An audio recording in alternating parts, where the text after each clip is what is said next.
সুপ্রিয় দর্শক, আমি ডাক্তার আনোয়ারুল হক, মগরাহাটেই আমার চেম্বার। আমি প্রতিদিন বিকেল 5টা থেকে 8টা পর্যন্ত চেম্বারে রোগী দেখি। বিভিন্ন বিষয় নিয়ে আমি ভিডিও করে থাকি। তার মধ্যে নিজে কিবোর্ড বা সিনথেসাইজার বাজানোর ভিডিও দিয়ে থাকি, নিজে মাউথ অর্গান বাজাই, বাঁশি বাজাই, গিটার বাজাই, নিজের কবিতা নিজে পাঠ করি এবং বিখ্যাত কবির কবিতা আমিও পাঠ করে শোনাই। এছাড়া সমসাময়িক নানা বিষয় নিয়ে আমি ভিডিও করে থাকি। তো আজকের বিষয় খুবই গুরুত্বপূর্ণ, হোমিওপ্যাথি মায়াজম। আজকে আমি সাইকোটিক মায়াজম নিয়ে আলোচনা করব।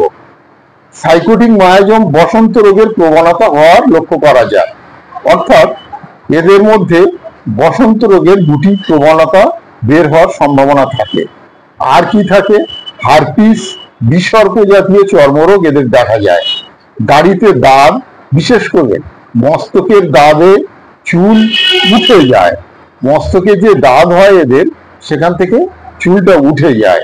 সাইকোটিক মায়াজম টিকা নেওয়ার ফলে চর্মে উদ্ভব দেখা যায়। সাইকোটিক মায়াজমের রোগীদের ভ্যাকসিনেশন, আফটার ভ্যাকসিনেশন চর্মে এক ধরনের উদ্ভেদ লক্ষ্য করা যায়। নাপিতের খুরের বীজজনিত উদ্ভেদ এদের মধ্যে লক্ষ্য করা যায়।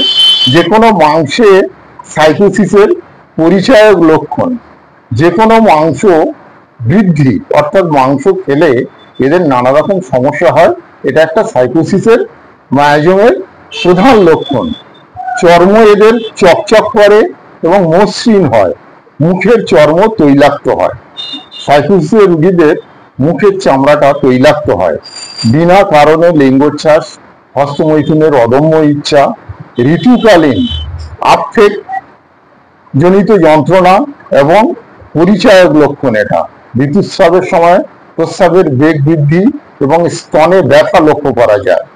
হজম শক্তির সমস্যা, পর্যায়ক্রমে অজীর্ণ, আমাশা এবং উদরাময় রোগের প্রবণতা এদের মধ্যে লক্ষ্য করা যায়।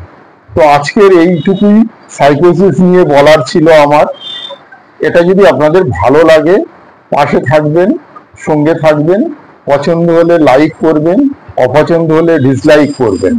আর সাবস্ক্রাইব করবেন চ্যানেলটি আপনাদের দ্বারা, যাতে আমি অনুপ্রাণিত হতে পারি।